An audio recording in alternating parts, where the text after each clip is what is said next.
All right, so one of our last acts is to talk about mathematical models. And so the easiest way to look at this is to just look at an example, which I know the book it is. I can't remember the title of the book now, but I can place it. And the idea is that if you have a problem at a site and you want to either remediate it or you want to leave it in place for natural attenuation to take place and for it to naturally attenuate itself, you'd like to know what the future holds from what you now understand from your site investigation, the distribution of concentrations and the distribution of free product and the groundwater velocity streamlines are.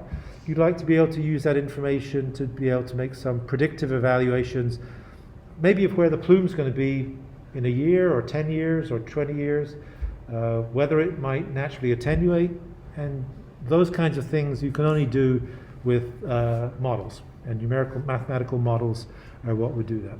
So what I'd look to do today is talk about, in a big picture, what these models do. You probably know that already.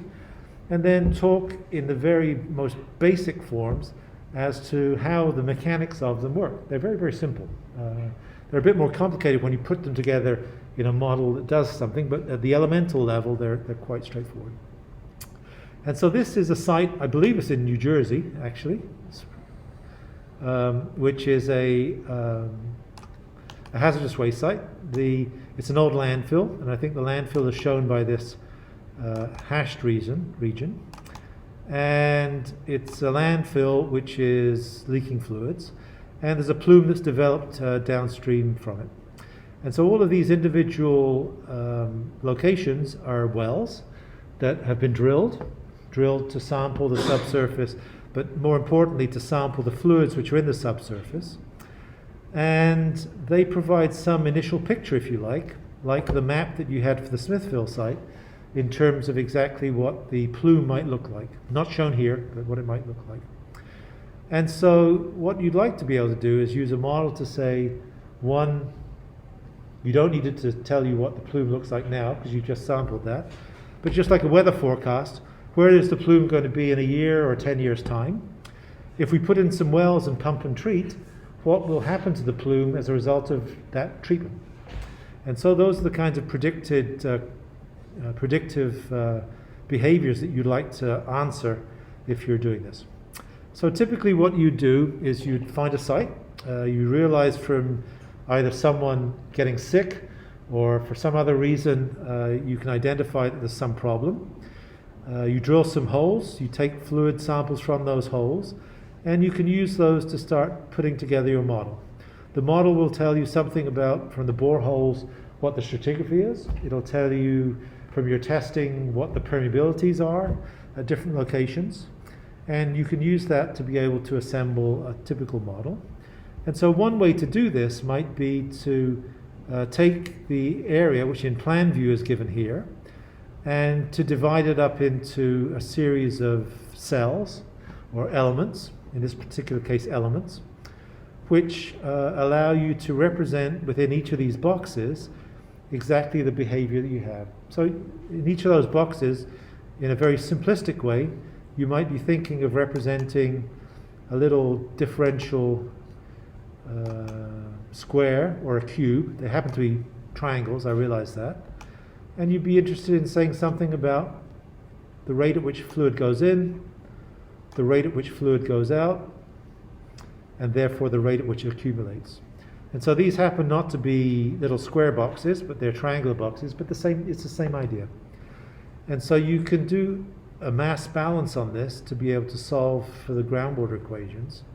But of course you realize that in looking at this box also interacts with the box that's next to it. And so the amount that's flowing out of box number 1 into box number 2 is the same across this face, and you're going to want to be able to put together a system that allows you to be able to solve for these unknowns. You don't know what the velocities are. You want to find out what that is.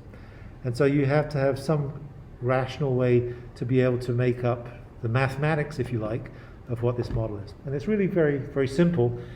if you have a smart professor who can break it down for you. That's what we'll do today. It's very simple. And so outside this, if it's a given that you can put together a model that at each of these, either at these faces or at these nodes, you could come up with the magnitudes of whatever the hydraulic heads are or the velocities for the flow model.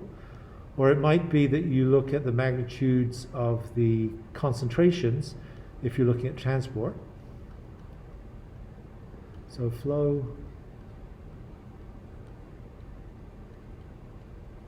and transport, to be looking at different things. And you could do both things. You can look at what the flow regime is in terms of the water flowing through here. And we know that once you have that flow regime, then attached onto the top of that, you have advective velocities, which are Darcy velocities divided by porosity. You can use those to calculate how quickly the mass would be carried from upstream to downstream. So you can solve both. And so we'll look at each of them, and it's quite straightforward when you look at it logically. And we'll do a very basic example. So if we allow for the fact that we can represent this behavior, and I suppose it's written down here, we know what these behaviors are, right? These are the equations we have that describe that. This is the groundwater flow equation on the top, defined in terms of exactly the properties that we just mentioned.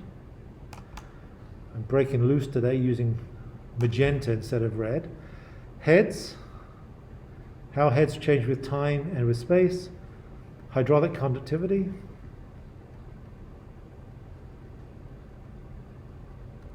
And what we've referred to as specific storage.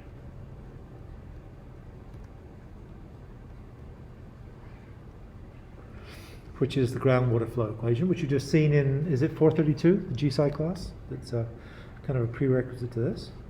And the other one is the transport equation. And we've also spent some time talking about this. We know what all the individual components are. I don't know that I necessarily need to box it. But we know that this is the advective flux.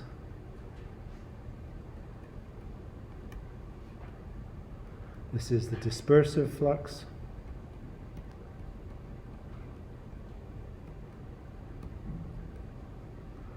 And this is the accumulation.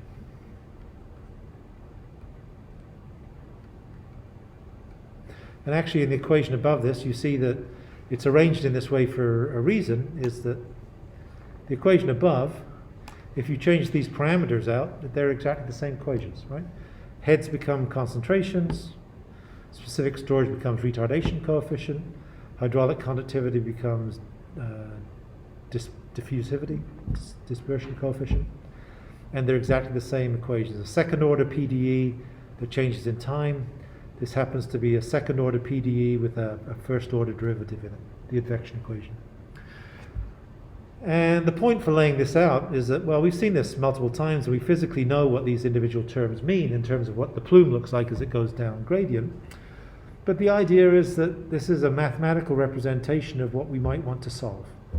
And so if we can solve these equations in the framework that we talked about of these little cells that are adjacent to each other, then we can make a very complicated model that covers the area of our contaminated aquifer, and we can make predictions about what's going on. So that's what we're going to attempt to do. And so these slides, if you look at them, are merely to make the point that the equations that we solve are kind of standard PDEs that lots of people have solved before us.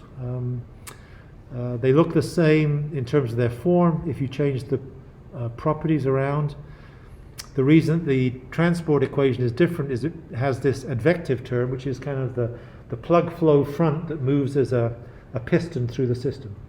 And that's given directly by this advective flux. And you know that, because we know the simple characterizations of these rely on us working out what velocity means. Velocity is a length traveled over time. So if you want to know how long it would take to get somewhere, you just multiply the velocity through by the length, and that gives you the travel time. And you've done that already. So that's kind of what we'll do, but we'll do it in a much simpler form. And I'll get back to what I was talking about here. So the idea is that you have this hazardous waste site. You probably have a plume that goes down here somewhere that is in some concentration. You can measure that from the sampling in the boreholes that you'd have. And you'd sample in the boreholes, perhaps you'd sample both how high the water table is, the head, and you might also take concentration samples to be able to see how bad it is. Because those concentration samples would, of course, be what you would use to make a contour plot like this, right? You have no way of magically defining that otherwise unless you take samples, just like they did at Borden. And so what you might do with these data is you might draw a section through this from C to C, I guess in this case. And along that section, you might plot the magnitudes of your heads that you have. Perhaps you don't have very many, so it's probably a bad picture, but this is the X coordinate on the bottom, and this is head. Well, maybe you can just about see it there, head in feet. And then maybe you run your model with some selected values of hydraulic conductivities, and you try and exactly match these values of heads. So you calibrate your model. And if you calibrate your model with a certain choice of head magnitudes, and it matches exactly what you see, then maybe you have a working hypothesis to be able to stretch it. So that's kind of what we're attempting to do. And the punchline for this is that, whoops, didn't mean to do that, is that if from the measurements of heads within the boreholes, you've actually done this as well, you can get a contour plot of your head contours. You can project those onto a cross-section. You can use that projection on a cross-section to match your model results with, and from that you can develop some confidence in the conductivities that you use, and then you can go ahead and do what if. So what if in your hazardous landfill you put an interceptor well and you suck the water out at some rate of a gallon a minute, a gallon a day, 100 gallons a minute, whatever.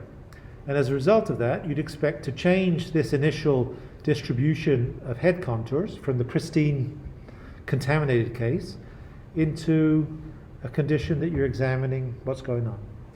And of course, this would tell you that water is flowing perpendicular to those equipotentials, because we know that from flow charts. It would be intercepting it. It would mean that any stuff that came out from this site would go down range and get intercepted by this. Just from our knowledge of streamlines, we always go perpendicular to the streamlines. And so having it there, it may well be that it actually intercepts all the material that's coming out of this and flowing downstream. And of course, the severity of this cone of depression, it will be non-existent if you don't pump. It will be marginal if you pump slowly, and it will be big if you pump at a large rate. And so you can control, if you like, the reach of this cone of depression. And so if you know exactly what this flow field looks like, so these now would be head contours from a high head up here to a very low head down here.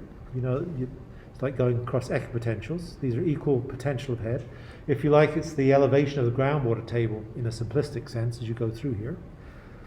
Then if you do some other modeling to look at not at the heads, but the magnitudes of the concentrations, so a big concentration magnitude in the middle, and at the edge, C going to 0, right? Very low concentrations. If you took if you took a profile through here, it would look like all the cross sections that we've been looking at so far. It would look like, I'd imagine it's a maximum here. It would look like something like this, right? This is our plug flow diminishing to a very small magnitude here, being a maximum inside this kind of hot zone here, and this region here. So we can get the flow field, as we said before, from the head magnitudes in this figure here. We can change the flow field by sucking out water out of our system.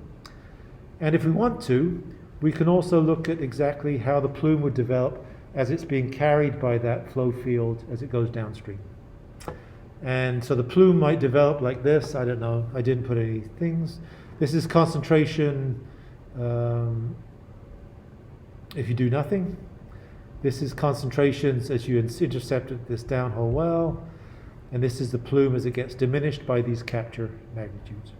And so basically you can examine exactly how you can diminish your plume by doing something. And the easiest thing to do in this respect would be to suck water out for pump and treat. So you won't necessarily remove the free product. That will keep producing. But if you're looking at the dissolved plume and what might happen to it, then you have potential to be able to remediate it. So that's what we might want to use models for. And so my task today is just to explain that to you in a very rudimentary but I think insightful way. We don't need to get super complicated about this. And I've done this in the past, and I have my notes from the past. I might use these notes. I'm feeling lazy today. And so this is it. So this is exactly what we do in a very simplified way to be able to solve the system. Why don't I write in something that's a different color from everything else? So these are the two equations we looked at. These equations actually come from something we saw in 303. So this is, remember that in,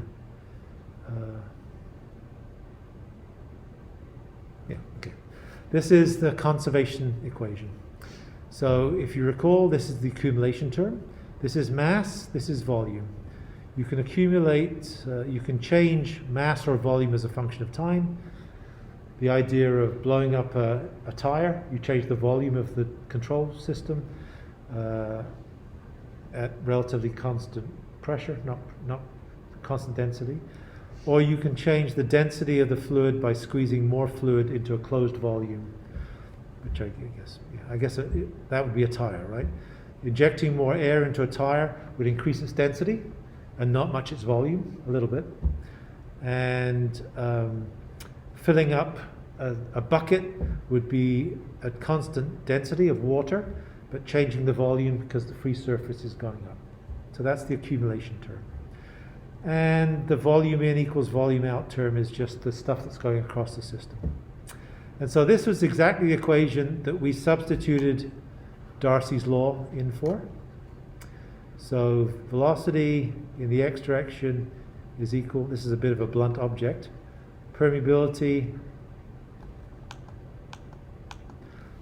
hydraulic conductivity, change in head with location.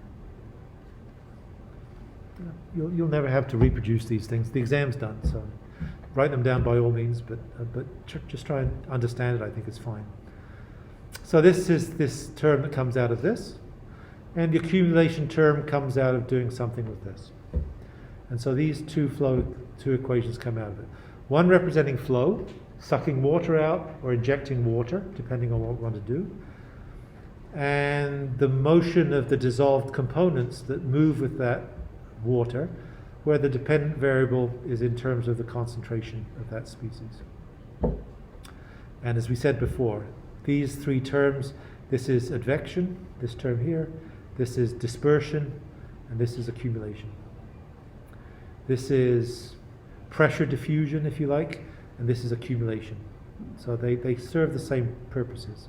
A rate of change of head means you're accumulating water. This means that you're accumulating dissolved mass. So don't get bogged down in that. So the idea is that we have these equations that we'd want to solve.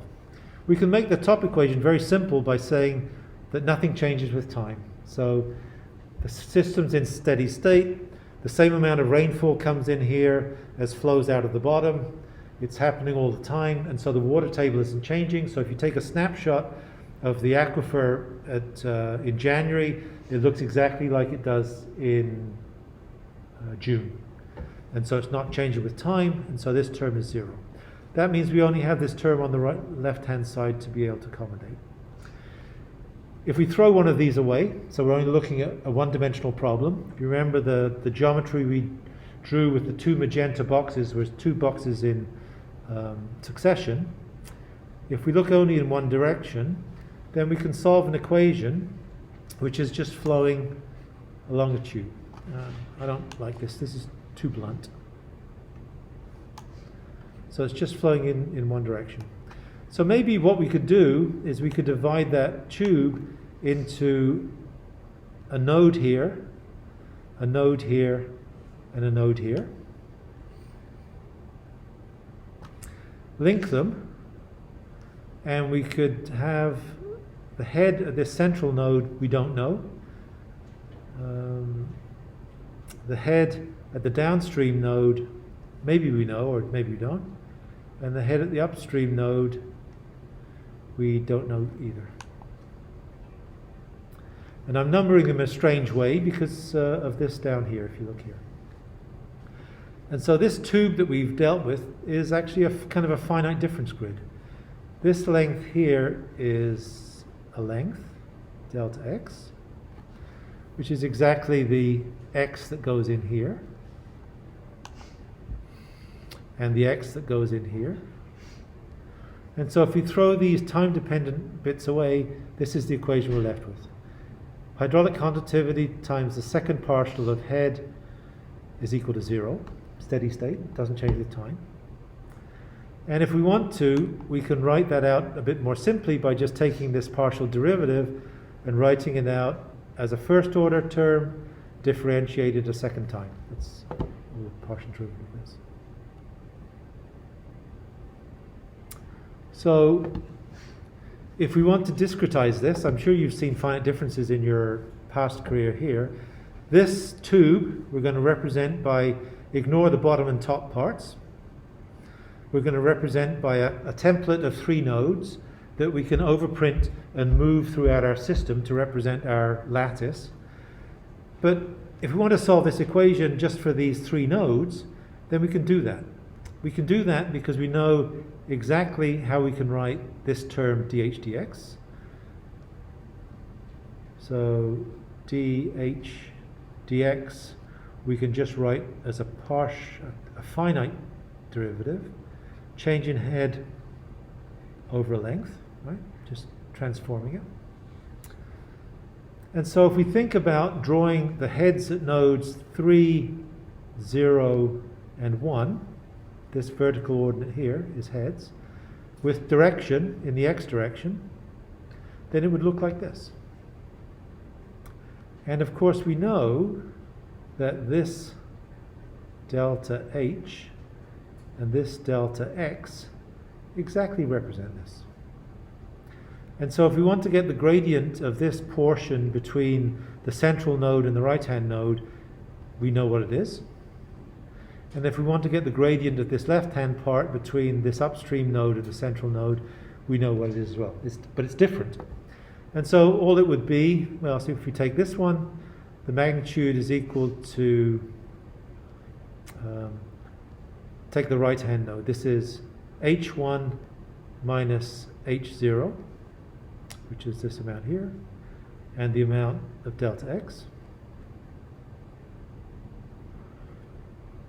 And if we do the same for this one here would be the same sign convention. So we're taking delta x, we're taking the most downstream one first, so this would be h0 minus h3. So each of these terms here in the bottom, this is the finite differential over this left-hand part. This is the finite differential over this right-hand part. And if we knew what the values of h3, h0, and h1 were, along with delta x, we'd know exactly what they are as a number.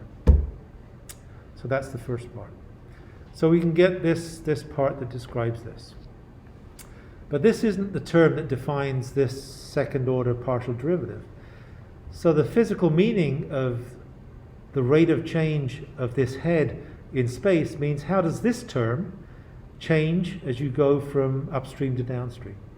So the physical meaning of the rate of change of this term with space is just the magnitude of this term here that we can assume would act at this location here, and the magnitude of this derivative here, which we can assume would act here, And how do these partial derivatives change between upstream and downstream? Just like before, we looked at how heads had changed between upstream and downstream. We're looking at how the magnitudes of these first order derivatives change. And so that would be that the rate of change of the heads would be the value of, what did we do before? We took the downstream value and we subtracted the upstream value and divided by the length. So the downstream value is this, right? This value here. It's h1 minus h0 over delta x. That's what this value is. We're going to subtract from that the magnitude of this value at this particular point. The magnitude of that value is this, which is exactly this. And it occurs over a length which is delta x. And it's not 2 delta x because we're taking it in the middle of this portion, right? So we're calculating what the derivative is for this leg here, the derivative for this leg here, and then we're calculating what the change in those derivatives is between these two portions. That's the physical meaning of this term here. That's all. And so if we do that, that's what we've done here. And we can simplify this. And so if we simplify this, we get h1 minus h0 minus h0 plus h3. So that's this term here. Divided by delta x over delta x squared. And I guess multiplied by k, because we kind of threw the k away, but we really do have to include it if we're dealing with this. And so I must have written it out in short form. So if we take that and write it out, if it's equal to 0, we don't care what that is, right? We can throw it away. And we end up with h1 plus h3 minus 2h0 equals 0 over delta x squared. So say that we make a lattice that has all the values of x that are the same. Then x would be the same everywhere in our grid. And so we could just rewrite this as, I'm going to write it towards its left. We can simply write this as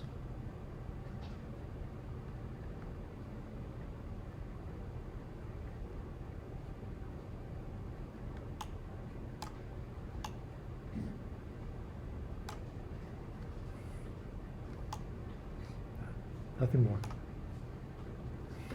So we have, the statement is that the value of the head at the central node is just the average of the values either side of it. That's it. It's flanking it.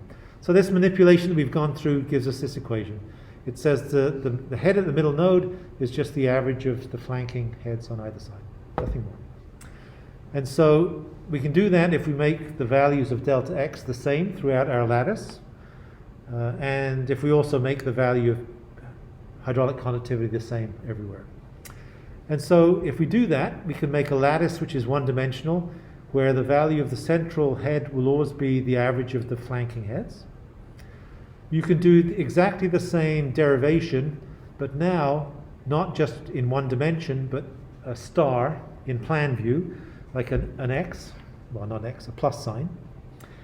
Hence the reason for using 1, 2, 3, and 4. And if you go through this process and do that, you won't be completely surprised to find out you get a so-called finite difference kernel, K-E-R-N-E-L. This is the finite difference. Finite because you're using finite differences, not partial differences, and kernel. And so this is just the average of all the flanking heads. So the value of the central node is this plus this plus this plus this divided by 4. And if you now expand to do it in 3 dimensions, then not surprisingly, the kernel or the lattice that you'd have would be one that's in X and Y, but also above and below, and it would look in perspective view as a 6-point star, not really a star, a 6-point lattice. And again, not surprisingly, this turns out to be the magnitude of this is the sum of all of these values of the heads. I'm not so sure that's a 4 or an 8 or a 6. Doesn't matter. But you get the idea. So I can't remember offhand. This is certainly 4 because it averages them. This one, you could do it in your spare time. While you're at the bar tonight, you can think about that. So that's it. It's very simple. And so coming back to the idea that we want to solve for these systems either for flow or transport, how do we do that? Well, we've just identified exactly how we do it for flow because we can use finite differences. So let's go through a super simple example. So the super simple example is this. We have an aquifer, which is just a linear flow system. It's 3 meters long. It has an upstream head, which is 1 meter. We have a downstream head, which is 0 meters. We're going to represent it using this one-dimensional kernel that we talked about. But we're going to divide it up into a system of multiple nodes. So we could put a node right in the middle here, in which case we'd have all 3 of our heads. That's not very challenging. Obviously, the answer we get is going to be better the more nodes or divisions that we have. Actually, in this case, it won't make a difference because it's very simple. Using just a central node would give us exactly the same magnitude. Actually, using a node upstream and downstream only would give us the same exact result. But let's choose 3 nodes. Let's choose a node here, and a node here, and 2 that flank it. So since this is 3 meters long, there's a method in the madness: 1 meter, 1 meter, 1 meter. Upstream head is given by a meter. Downstream head is given by 0 meters. We want to know what the head magnitudes are at these intermediate values. We don't know what they are. We could assume, actually, if you're smart enough to certainly realize that it probably is going to look like this. There's no reason it shouldn't. But we're going to start by assuming that we know the boundary conditions upstream and downstream, and these we don't know. We want to find out what these are. So what we can do is we can use this system to do that. So upstream, this tabulation is just going through in a variety of different time steps. So we'll start out in the first one with what we know. And what we know is that the upstream boundary condition is 1 meter. We know that the downstream boundary condition is 0 meters. And we don't know what the intermediate conditions are. We know that to find out what these are, all we have to do is to go to a node at a time, add the values that we have upstream and downstream, divide by 2, and replace this value. And so that's exactly what we do. So we don't know what these values are. We could choose it to be 2/3 and 1/3, but that wouldn't be very challenging. So let's choose them to be 1 and 1. So in other words, we're choosing an initial condition that looks like actually this, right? This is our initial condition. 1, 1, 1, and 0. She says exactly this, right? So those are our starting conditions. So we're just going to use this template. So we'll put this template so that the 3 nodes sit on this downstream part. This is node 1, this is node 0, and this is node 3 in our parlance. So in other words, we're going to take this and this, add them together and divide by 2. So 0 plus 1 is 1, divided by 2 is a half. We could take, for this next one, we want to get this, so we could take this plus this, which would be 1 plus 1, and divided by 2, which would be 1, which we could do. But actually it will converge much faster if we take the old value for upstream and the new value for downstream, which would be 1 plus a half, which would be 3 over 2, divided by 2, which would be 3 over 4. Right? So this one here is just this term plus this term divided by 2. And so we have some revised values. So now we have our next best estimate. So this one here now, instead of being 1, is 3/4. This one, instead of being 1, is a half. So those are the new values. So now we march in time. So we want to get this one.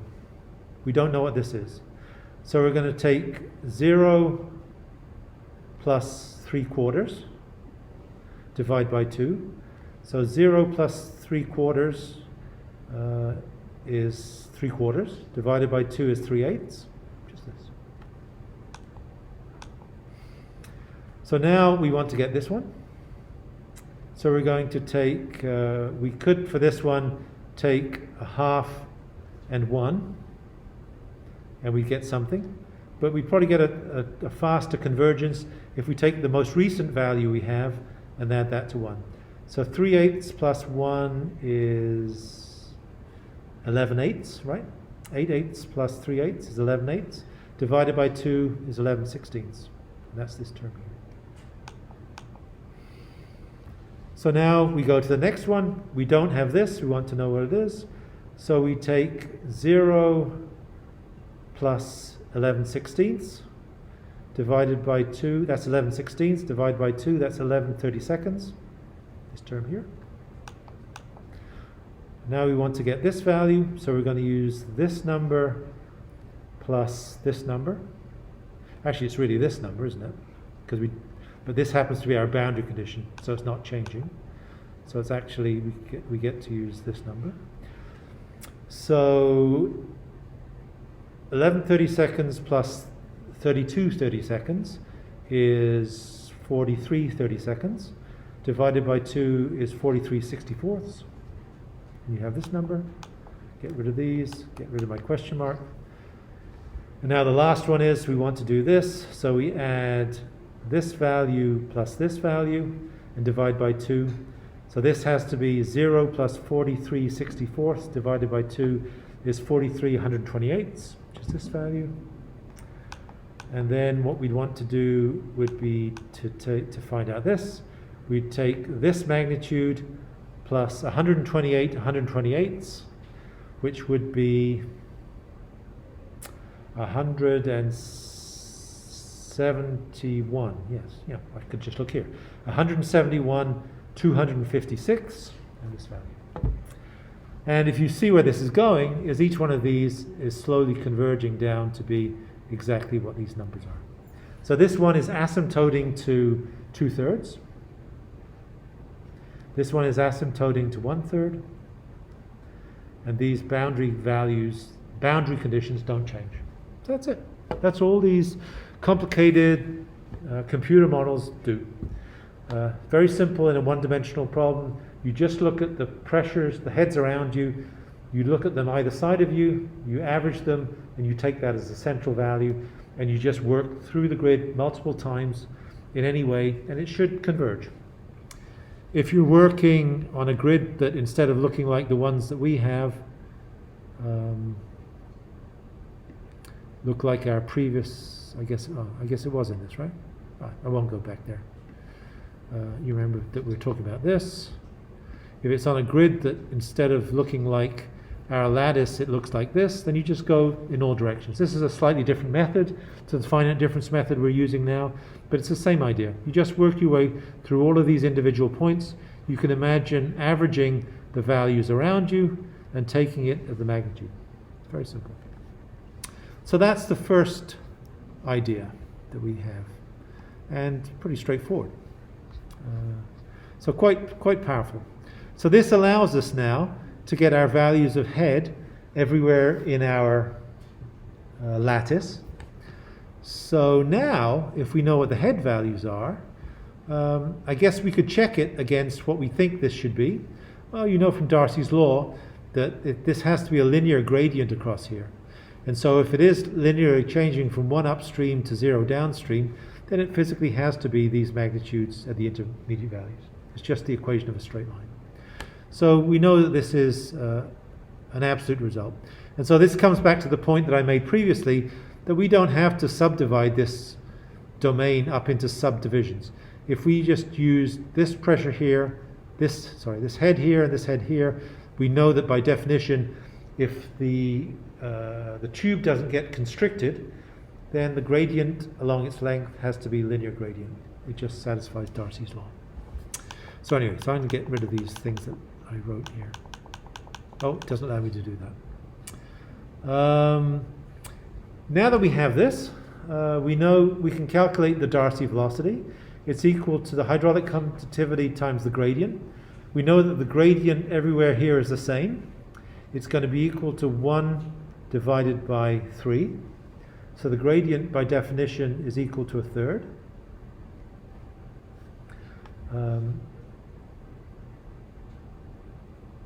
Yeah, so if this is the hydraulic conductivity, this is the gradient, this is the change in head over one length. You could do it over one of these lengths, or you could do it just over the whole thing. I guess you can divide 1 by 3, or you can divide 1/3 by 1. I think I'm dividing 1/3 by 1 here. And you get the Darcy velocity is equal to 1/3 of a meter a second. And if you assume that you have a porosity of 10%,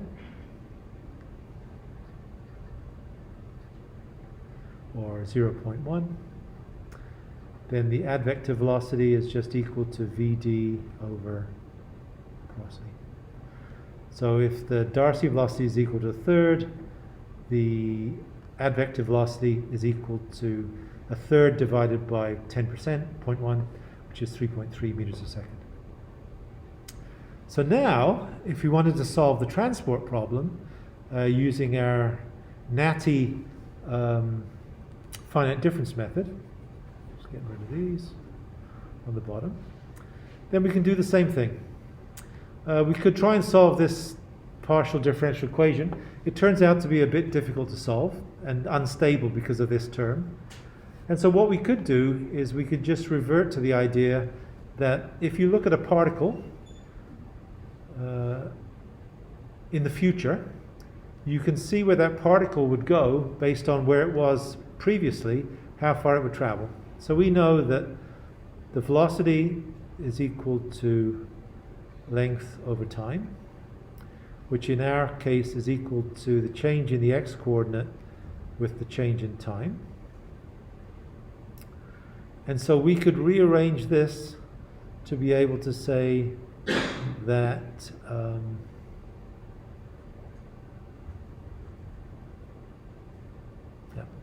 the distance traveled would be equal to delta x equals velocity times delta t, right? That just comes out of this finite difference expression. And you know that. It's elementary. You're years beyond that now. That's freshman stuff. So what we could also do is that we could say that if we want to know where our particle is at some time in the future, and we know where it was in the past, we could calculate where that future location is if we knew where it was originally, and we knew how far it goes in a single time step. And we know how far it goes in a time step because it's just the velocity times the time step.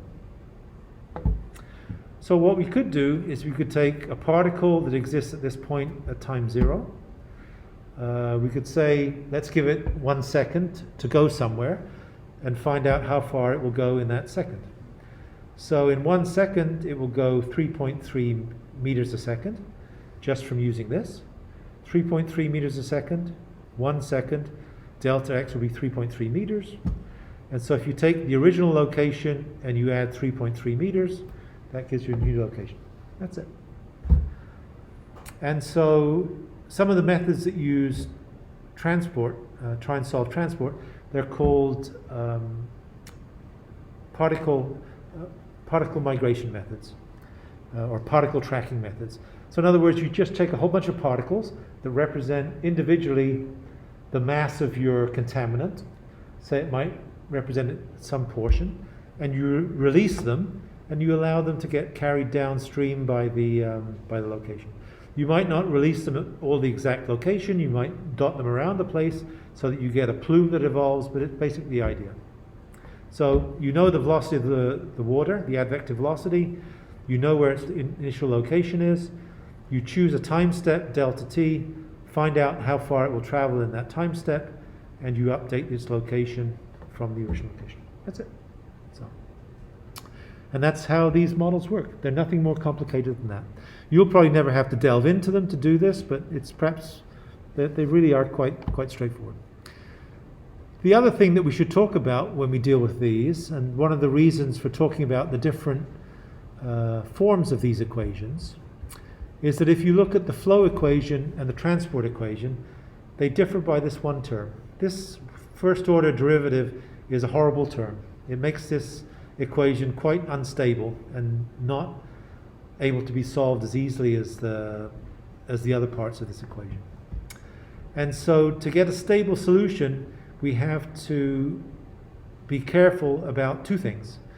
You could imagine that if we go back to looking at our geometry that we had before, you could probably, I'm sure you'd rationalize intuitively, you'd think that if you used a mesh which was twice as fine, so in other words, instead of having the elements were this, if you cut each of the elements in half, and then in half again, so it's really fine mesh, you'd think that the answer you'd get would be much more accurate, and you'd be right. It'd be accurate because it would allow you to represent any changes in permeability in the system, but numerically it would also be accurate because the elements that you're using are smaller. And so the two variables that you have in this mesh that you could think about choosing would be that the size of the individual elements, which we've kind of called delta x, and the size of the time step that you choose in marching in time. Obviously you'd like to go from time 0 to time 10 years in one time step, because you'd only have to solve the equations once. But you could also imagine that if you only do it at that kind of very granular frequency, you wouldn't get a very good result. So you'd like to use really fine distances in the mesh, a really fine mesh, and you'd like to use very small time steps. But the result of that is you get a really accurate solution, but you'd be waiting for your computer to do it till you graduate. And so there's a balance between choosing these values. And so is there a way that we can choose these values in a rational way that would allow us to solve the system efficiently? And it turns out that there is. And they come back to a couple of terms that we've already seen in your past, the so-called Peclet number and the so-called Courant number. You'll remember that we dealt with them when we talked about these one-dimensional analytical solutions from Fetter to describe the behavior. And if you remember when we talked about Fetter, we had these things which were the residence time distributions. So C over C0 versus time. And you know that we'd always said that if you look at the arrival time for a plume downstream, you can look at it in terms of, what is it? So velocity is equal to length over time. So time is equal to length over velocity.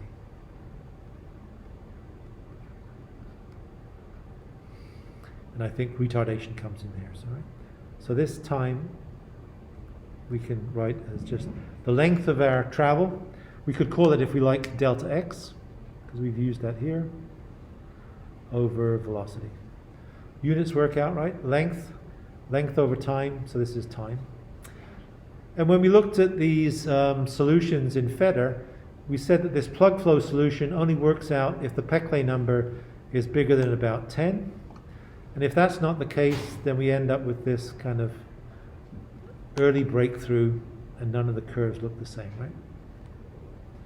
So this is for dispersion is equal to 0, and this is for dispersion not equal to 0. And we define that in terms of the Peclet number. So this would be for Peclet number greater than 10. This is for Peclet number